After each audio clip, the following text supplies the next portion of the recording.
All right, welcome back. Well, U.S. Special Envoy to the Middle East Steve Witkoff rejecting Hamas's response to a ceasefire proposal as, quote, totally unacceptable. He's warning the terror group to accept the U.S.-backed plan that Israel has already agreed to. But Hamas, they're demanding a permanent ceasefire rather than just a 60-day pause. They also want Israeli troops to fully withdraw from Gaza.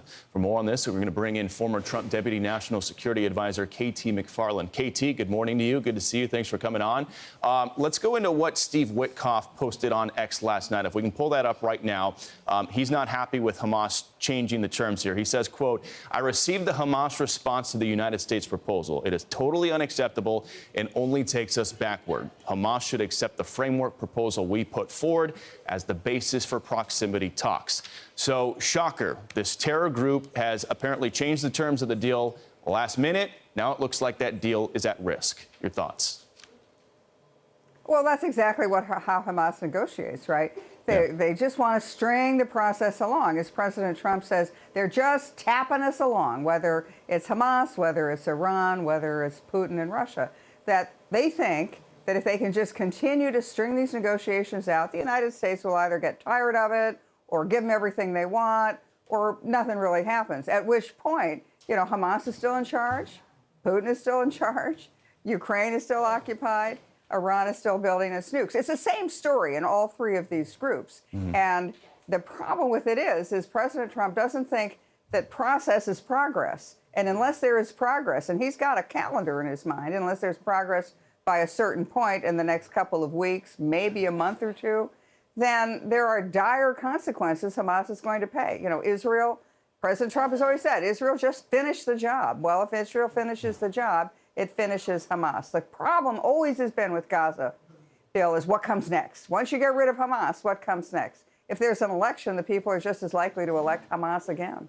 Yeah, and the Trump administration is kind of trying to thread a needle here. They're trying to broker this deal between Israel and Hamas, while at the same time, they're trying to cut a deal with Iran in terms of their nuclear program.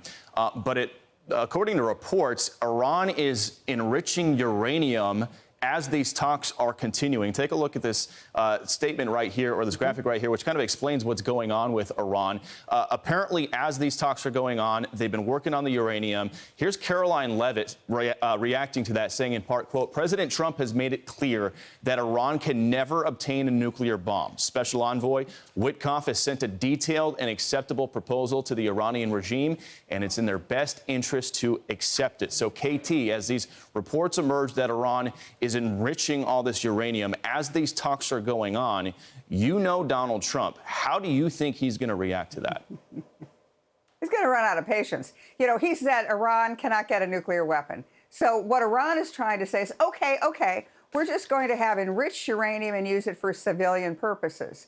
And the problem with it is the way you enrich uranium is called a centrifuge. And think of a salad spinner, Bill. You spin the salad spinner a little ways, and you get low enriched uranium. That's what you use for civilian reactors. You keep spinning that salad spinner, and you got highly enriched uranium, and that's what's used in a bomb. So President Trump has always said, you got to get rid of the centrifuges, otherwise we can't trust you. And we're going to, in any event, whatever happens with this deal, we've got to verify everything we're doing. And so Iran, again, trying to process along, tap it along, while they're, at the meantime, trying to develop nuclear weapons so that then they can just announce, oh, well, too late, we don't need negotiations, we already have nukes. Yeah, and during Trump's first term, he took out General Soleimani, so I think the Iranians know he's not going to be messing around with any threats he makes. KT McFarland, great to see you. Thanks for coming on this morning. Thank you. I'm Steve Doocy. I'm Brian Kilmeade. And I'm Ainsley Earhart. And click here to subscribe to the Fox News YouTube page to catch our hottest interviews and most compelling analysis.